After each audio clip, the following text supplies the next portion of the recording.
시편 119편 49절에서 64절. 주의 종에게 하신 말씀을 기억하소서. 주께서 내게 소망을 가지게 하셨나이다. 119편 긴 시편의 네 번째 묵상입니다. 오늘은 자인이라고 하는 단어가 시작되는 글자가 시작되는 문단을 묵상하겠는데요. 두 개 중에 한 개가 자인으로 시작됩니다. 자인이라는 글자가 제일 앞에 오지만 그 단어 이름은 단어는 자카르라고 하는 겁니다. 자카르타, 인도네시아 수도 자카르하고 비슷하네요. 이 자카르라는 뜻은 기억하소서, 다시 회고하다, 이런 뜻입니다. 그러니까 49절부터 자인이라고 말하지는 않겠지만 자카르 이렇게 하면 바로 기억하소서. 뭘 기억하냐면 주의 종이 하신 말씀을 기억하소서 이랬으니까 주의 종이 하신 말씀은 언약을 얘기하는 겁니다. 언약을 기억하소서. 주께서 내게 소망을 가지게 하셨나이다. 그 언약 때문에 꽃을 꼭 붙들고 그 언약에 소망을 두는 거죠. 말씀에 소망을 두었습니다. 다른 말로 얘기하면 나는 언약 백성입니다. 그런 말이 이 말로 이제 시작하는 거죠. 이게 이제 우리가 번역을 해놓으니까 그렇지, 원래 이 사람들은 이 말을 하면 참 이 말이 그냥 술술술 나오고 머릿속에서 기억이 떠오를 거라 생각이 되집니다. 50절 말씀은 이 말씀은 나의 고난 중의 위로라. 주의 말씀이 나를 살리셨기 때문이니이다. 이 언약 때문에 그 고난을 이겨냅니다. 많은 사람들이 한번 일을 당하고 나면 완전히 기가 질려가지고 길을 못 펴고 이렇게 주눅이 들어 사는 사람도 있는가 하면 그만 거기에 중병이 걸려서 시름시름 앓다 죽는 사람도 있고, 어떤 사람은 또 우울증에 걸려서 헤어나지 못하는 사람도 있고, 또 그렇지만 그 고난 중에 늘 말씀을 붙잡음으로써 살아나는데, 그래서 이 말씀을 생명의 말씀이라고 하잖아요. 그래서 주의 말씀이 나를 살리셨기 때문이다. 이 계속 반복하면 어떻게 돼요? 말씀이 나를 살리다, 말씀이 나를 살리다. 말씀을 붙잡으면 죽지 않는다. 그래서 그 말씀이 붙잡으면 죽지 않는다고 하니까 너희들이 구원을 받으려고 영생을 얻으려고 말씀을 상고하거니와 내가 그 말씀이다라고 예수님이 오셨을 때 예수님을 때문에 우리가 이 성경을 보잖아요. 만약 예수님이 안 오셨다면 유대인들이 자기들 거라고 우리를 보여주지도 않습니다. 덮어놓고 너희들은 안 보여준다. 이방인이다. 이렇게 했을 텐데 예수님께서 오셔서 우리는 이거를 똑같은 하나님 백성, 우리를 위해서 유대인이 있었다는 사실을 알게 되면 참 감사하고 고맙고 그렇죠.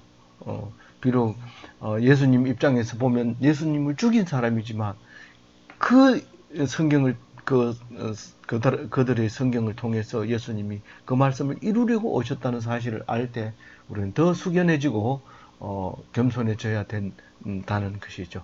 51절에 교만한 자들이 나를 심히 조롱하였어도 나는 주의 법을 떠나지 아니하였나이다. 이 교만한 자들이 나를 심히 조롱하였어도 이 말을 가만히 생각을 해보세요. 교만한 자들이 누굽니까? 사실은 거의 대부분의 사람들이 교만한 사람들입니다. 너는 어떠냐? 이렇게 물으면 나도 물론 교만하죠. 그런데 하나님이 나를 만들었다는 것을 깨닫는 순간 나는 하나님 편이 되고 나머지 사람들은 다 나를 향하여 교만한 자들 대적이 되는 것입니다. 그래서 많은 사람들은 하나님 백성을 조롱합니다. 그러나 나는 주의 법을 떠나지 아니하였습니다. 님만 하나님 믿나? 나도 하나님 믿는다. 그러면서 막 이렇게 온갖 조롱을 할 때도 입을 꾹 다물고 상대하지 않고 주의 법을 떠나지 않고 말씀을 꼭 잡고 있었다는 사실을 우리는 이 51절 말씀에서 생각할 수 있습니다. 52절 말씀에 여호와여 주의 옛 규례들을 내가 기억하고 스스로 위로하였나이다. 이게 지금 말씀이라는 말을 자꾸 바꿔서 합니다. 주의 종에게 하신 말씀, 주의 말씀, 또 그리고 주의 법, 그리고 주의 옛 규례, 이렇게 여러 가지 말로 계속 바꾸고, 주의 율법, 그 다음에 주의 율례, 이렇게 바꾸지만 여전히 이 말씀을, 하나님 주신 말씀을 노래할 때는 같은 노래를 계속하면 시끄럽다 하잖아요. 그러니까 좀 다르게 이렇게 얘기를 함으로써 우리는 그 말씀에 대한 신비한 것을 이야기할 수 있게 됩니다. 그래서 옛 규례들이라고 얘기합니다. 주의 옛 규례들을 내가 기억하고 스스로 위로하였나이다. 우리는 2500년 전에 정해져 하나님이 주신 이 규례를 지금 여전히 기억하고 지키고 가르치고 배우고 적용하고 따르고 마음속에 두고 해석하고 연구하고 관찰하고 그렇잖아요. 그래서 그 언약을 기억하면서 스스로 위로하였습니다. 그 말입니다. 52절은. 53절은 주의 율법을 버린 악인들로 말미암아 내가 맹렬한 분노에 사로잡혔나이다. 이 주의 율법을 버린 악인들을, 이 원어를 이렇게 찾아보면 율법을 버리면 악인 되는 겁니다. 다시 말해서 말씀을 버리면 악인 되는 겁니다. 다른 말로 얘기하면 하나님을 떠나면 악인입니다. 무슨 사람을 죽이고 이게 아니고, 악인들은 말씀을 거부한, 율법을 거부한 사람들은 악인들인데, 그 악인들이 가득함으로써 그 사람들이 로 인해서 맹렬한 분노에 사로잡혔다. 내가 맹렬한 분노에 사로잡혔다. 이런데 찾아보면 무시무시한 상태로 들어갔다. 내가 무서움에 사로잡혔다. 그런 뜻입니다. 이 온통 하나님을 안 믿는 사람들이 있으니까 내가 무서웠다는 거죠.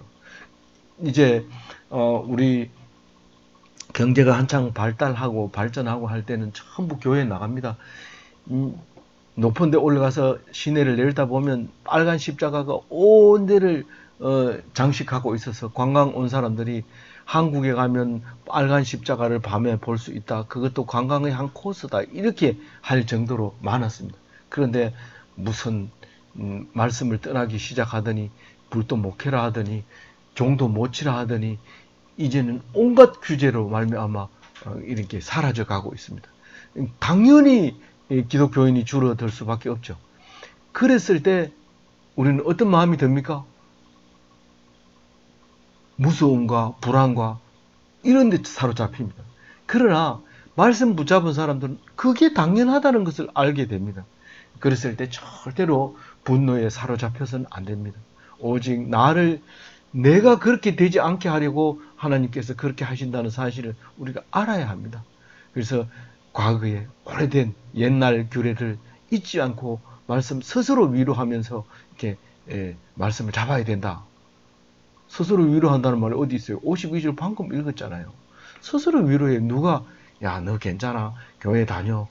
그래도 다니는 사람이 중요해. 없으면 안 돼. 이러고 위로해 주는 게 아니라 내 스스로 그렇게 생각을 해야 된다. 아무도 안 알아줘도 말씀 속에서 위로를 받아야 된다. 54절 봅니다. 내가 나그네 된 집에서 주의 율례들이 나의 노래가 되었나이다. 참 이거를 우리는 번역하면 이렇지만요. 처음 듣는 유대인들이 들으면 어떻게 듣느냐 하면요. 내가 세상 사는 동안에 이런 뜻입니다. 내가 나그네 된 집에서, 이 말은 무슨 말이냐면 우리는 나그네입니다. 이 세상 살다가 다 놔두고 갑니다. 우리가 전셋집에서 살 때는 나그네로 사는 거죠. 돈 주고 세를 주고 삽니다.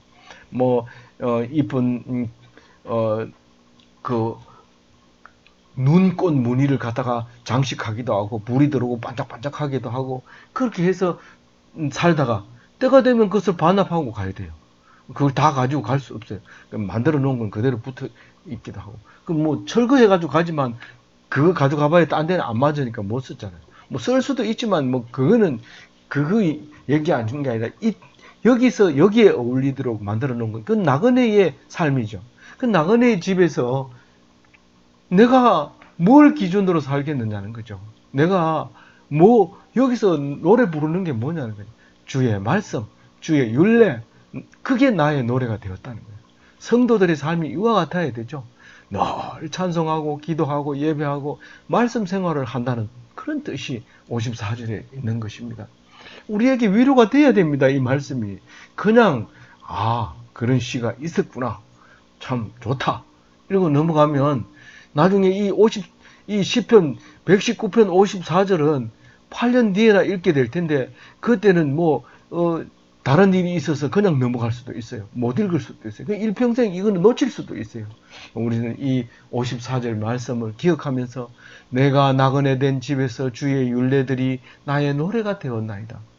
진짜 믿을 수 있는 건 그거 하나밖에 없습니다. 그 노래를 가지고 일평생 살다가 가시는 그런 귀한 분 기독교인이 다 되시기 바랍니다. 55절 여호와여 내가 밤에 주의 이름을 기억하고 주의 법을 지켰나이다. 이것 또한 유대인들은 참 가슴 저리게 와닿는 말일 겁니다. 근데 우리는 밤에 주의 이름을 몽유병이 걸렸나? 왜 밤에 주의 이름을 갑자기 기억하고 법을 지켰다? 밤에 일어나서 무슨 법을 지켰을까? 이렇게 이제 번역은 그렇게 해놨지만 그렇게 읽으면 참 답답한 시편이 돼버리죠. 근데 55편 시편은 이 밤이라는 것은 역경을 얘기하는 겁니다. 우리도 그러니까 이걸 번역을 그렇게 한 거죠. 역경, 우리 김영삼 대통령 돌아가신 고 김영삼 대통령이 야당 시절에 당모가지는 비틀어도 새벽은 온다. 역경을 지나고 나면 새벽을 기다리는 그 사람들의 마음입니다. 그 사람들이 어떻게 그걸 견디냐면 그 사람은 닭을 생각하면서 기다리고 참고 견뎠지만은 사실 기독교인은 닭 같은 거 이런 걸 믿는 게 아니고 율법을 말씀을 지키는 거예요. 역경 속에도 율법을 지켰습니다. 말씀만 붙잡았습니다. 어려울 때마다 성경을 펴고 기도하고 찬송하고 예배드리고 그랬습니다. 그 얘기입니다. 이 중요한 말이죠. 우리에게 위로가 되는 말이죠. 한번 다시 읽어보겠습니다. 여호와여 내가 밤에 주의 이름을 기억하고 주의 법을 지켰나이다. 우리는 이거 못 외웁니다. 내일 가면 어제 55절 뭐였지 모릅니다. 그러나 유대인들은 이게 법률을 따라서 이거 하면 다 외워지고 위로가 힘이 됩니다. 우리 유대인 한 등급 높여쳐줘야 됩니다. 보통 사람하고 다릅니다. 56절 내 소유는 이것이니 곧 주의 법도들을 지키는 것이니이다. 내 소유는 이것이니 주의 법도를 지키는 것이다. 당신이 뭘 가지고 있는데 도대체 네가 가지고 있는 게 뭔데? 집도 한 채 없고 그렇다고 해서 뭐 있는데 네 얼굴이 잘났나? 뭐 건강하냐? 그럼 네가 가지고 있는 게 도대체 뭔데? 결혼할 때 받은 다이아몬드? 그게 네 소유냐? 그게 아니고 내가 가진 거는 성경 말씀이다. 이 말씀을 가지고 있다. 내가 자랑할 수 있는 것은 오직 내가 맹세로 간직한 이 말씀이다. 그 얘기하고 있는 거예요. 다른 건 다 자유의지를 안 줬는데 이 말씀을 간직하는 건 자유의지를 준 거예요. 말씀을 안 읽어도 됩니다. 누가 성경 안 읽는다고 목 자르는 사람 없습니다. 감옥에 집이었고 네 성경 안 읽었기 때문에 네 15년 동안 감옥에 있어. 그런 나라 법은 없습니다. 이건 완전히 자유입니다. 근데 내가 자랑할 수 있는 것은 이거밖에 없다. 내가 맹세했다. 그래서 가지고 있는 것은 아무것도 자랑할 게 없습니다. 만약에 자랑한다면 어떻게 돼요? 말씀에서는 그게 죄로 바뀌어버립니다. 그래서 절대로 자랑할 게 없고 오직 자랑할 것은 그리스도 말고는 자랑할 게 없다는 게 우리 기독교인들의 자랑거리입니다. 이제 헤트라고 하는 글자로 시작하는 이제 시가 57절부터 시작하는데 헤트는 무슨 단어가 있냐면 헤레크라고 하는 단어가 제일 앞에 나옵니다. 헤레크라고 하는 단어가 앞에 나오는데 이것은 몫이라는 뜻이고 분깃이라는 뜻입니다. 그러면 분깃이라면은 뭐가 나와야 되냐면 여호와는 나의 분깃이니 나는 주의 말씀을 지키리이다 하였나이다. 또 우리는 분깃은 뭡니까? 그 유산으로 물려주는 상속을 얘기하는 거예요. 유산으로 물려주는 그 상속분을 얘기하는 거예요. 그런데 네가 받은 게 뭐냐? 그렇게 물으면 나의 분깃은 하나님이다. 그렇게 해야 된다는 거예요. 지금 우리가 가지고 내가 이 땅에서 받은 몫은 그거라는 거예요. 분깃이. 그래서 나의 영원하신 기업, 생명보다 귀한 말씀, 그게 오늘 중심 말씀이에요. 생명보다 귀한 말씀. 그 주의 말씀을 지키는 것이 영원토록 내가 그 말씀을 간직하는데 죽어도 지키냐? 아니, 말씀을 지키는데 왜 죽어요? 그렇게 영원히 지키는 거죠.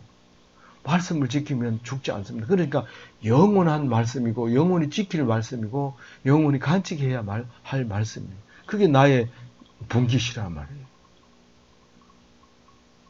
나의 영원하신 기업 생명보다 귀하다.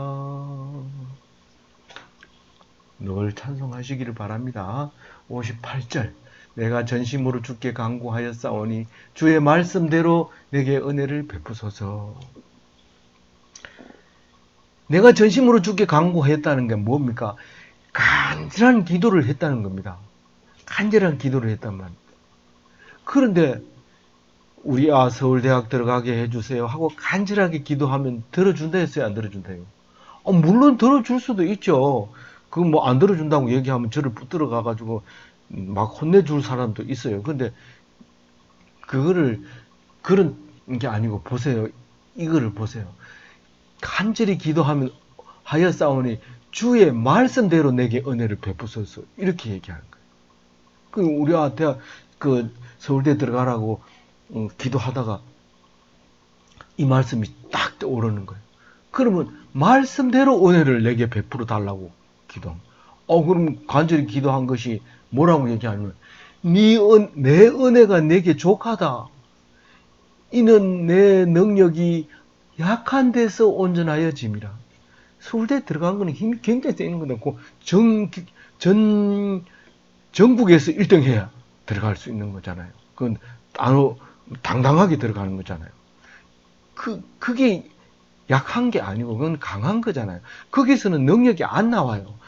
내 은혜는 네가 부족하고 오늘 밥 먹을 게 없습니다. 나에게 일용할 양식을 주십시오.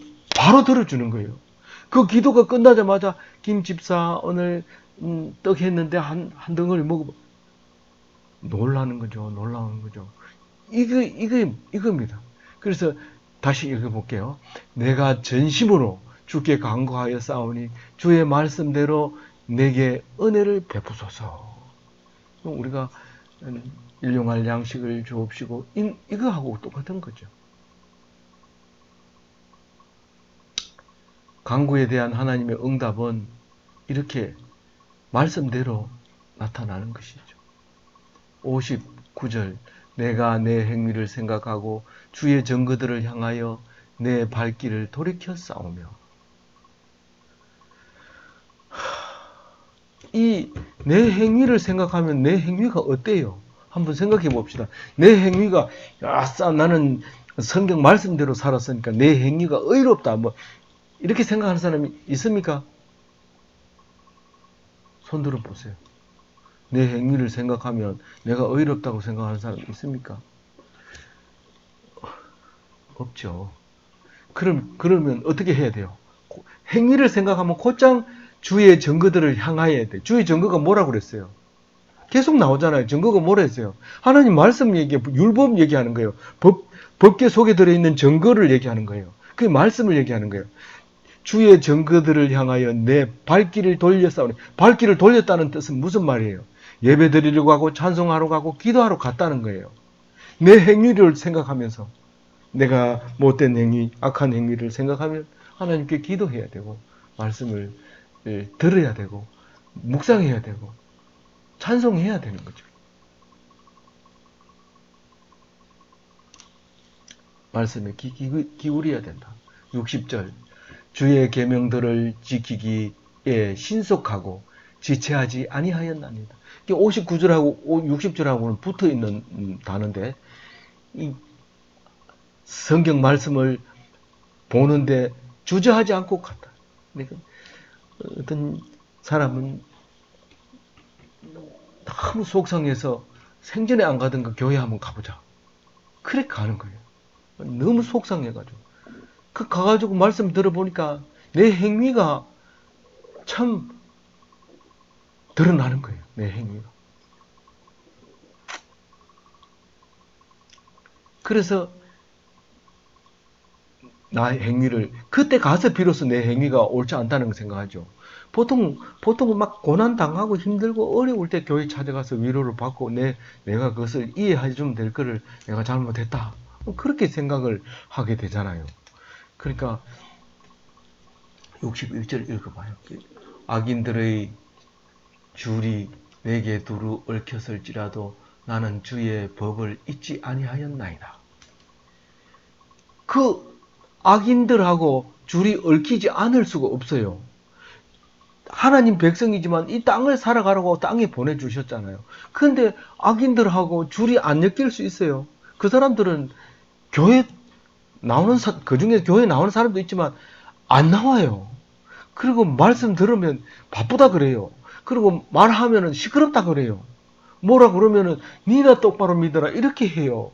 그 사람들하고 얽혀 있어요, 안 얽혀 있어요? 얽혀 있는데 그냥 보통 얽혀 있는 게 아니고 올무에 걸리듯이 얽혀 있어요. 빠져나올 수 없어요. 내 능력으로는 도저히 빠져나올 수가 없지만 주의 법을 잊지 않았다고 얘기를 해요. 이 말씀을 떠나지 않았다는 거죠. 감정의 영혼을 팔지 않았다는 뜻입니다. 그게 말이 이해가 됩니까? 하여튼 거기에 이제 사람을 찾아가서 내가 죽도록 충성하겠습니다. 그러니까 이번 일만 봐주세요. 그 사람이 봐줘서 되는 게 아닙니다. 사실은 청청시야에 문제점이 얽혀 있기 때문에 그 사람한테 맹세한다고 해서 될 일이 아닙니다. 그리고 무엇보다도 하나님이 딱 잡고 있기 때문에 그 사람한테 가가지고 해결 받으면 안 됩니다. 그래서 사람에게 붙들리지 않고 감정에 붙잡히지 않고 하나님 말씀을 꼭 잡고 흔들리지 않는 그런 내가 기독교인이 되겠습니다. 그런 서약의 말씀도 이 속에 들어있습니다. 제가 한번 다시 읽을게요. 악인들의 줄이 내게 두루 얽혔을지라도 나는 주의 법을 잊지 아니하였나이다.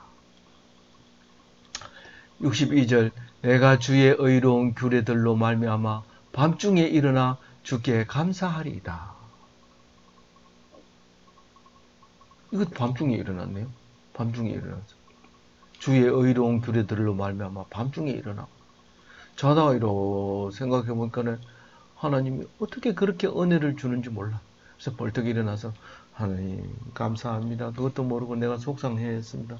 용서하여 주십시오. 감사합니다. 할렐루야. 그리고 벌떡 일어나서 마누라한테 가가지고 뽀뽀해주고 기분 좋다고 그렇게. 퇴근할 때는 마누라가 뭐라 하면 쌩 하고 말도 안 하고 마누라가 잘못한 것처럼 그렇게 하려고. 그렇게 지금 그 얘기하는 거예요. 그래서 의로운 규례라는 것은 죄를 짓지 않게 하는 말씀을 의로운 규례라고 합니다.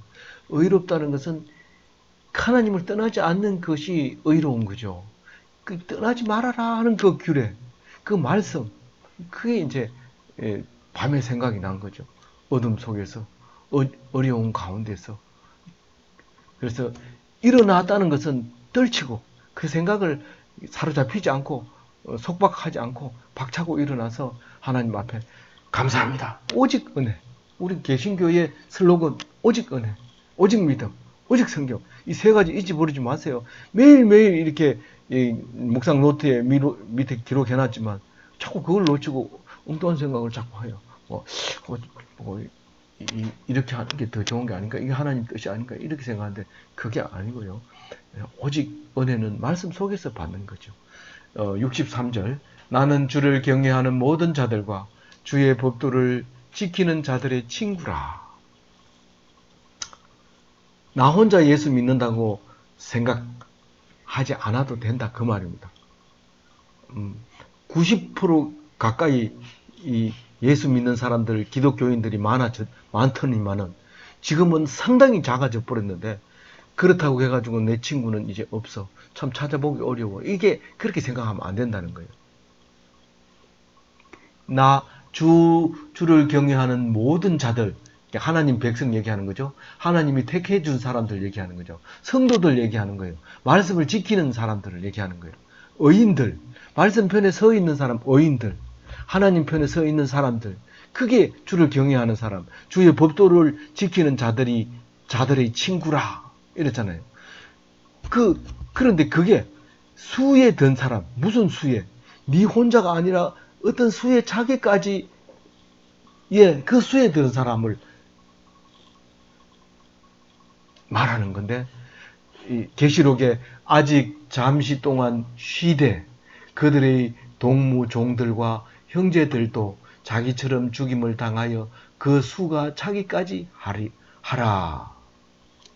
우리 예수 믿다 먼저 죽은 사람들이 있습니다. 예수 믿다가 순교한 사람들이 있는데 그 사람들이 하늘나라에 가지 못하고 그 제단 밑에 있는 것을, 하얀 옷을 두루마기를 입고 있는 것을 요한은 그 계시록 묵시록에서 환상으로 봅니다. 근데 그 사람들을 보고 뭐라고 하느냐면 너희들 동무가 너희들처럼 해서 너희들 친구가 너희들처럼 여기로 올 텐데 여기 오는 숫자가 찰 때까지 거기 있으라는 거예요. 그래서 그 숫자가 다 차면 하나님께서 그 하늘나라에서 만나서 이 땅을 하나님께 바치고 천국이 이제 이루어지는, 그거를 지금 요한계시록에서 요한이 봤다는 거죠. 끝으로 64절을 보면 여호와여 주의 인자하심이 땅에 충만하여 싸우니 주의 율례들로 나를 가르치소서, 이렇게 해놨어요. 이게 마지막 절입니다. 64절이 땅에 충만한 인자가 말씀으로 나를 가르친다. 인자가 뭡니까? 헤세드 있죠. 이거는 이제 히브리어로 헤세드고 헬라어로는 아가페잖아요. 그러니까 이 땅 위에 온통 하나님의 사랑이 가득한데 그것을 통해서 나를 가르쳐 주는 거예요. 하나님이 사랑이 이 땅 위에 가득합니다. 못된 사람도 헤세드고 착한 사람도 헤세드고 배고픔도 헤세드고 잘생긴 것도 헤세드고 그걸 다 통해서 내가 말씀을 배우게 되는 겁니다. 아무쪼록 이 말씀으로 풍성한 그리스도인, 행복한 기독교인이 다 되시기를 바랍니다.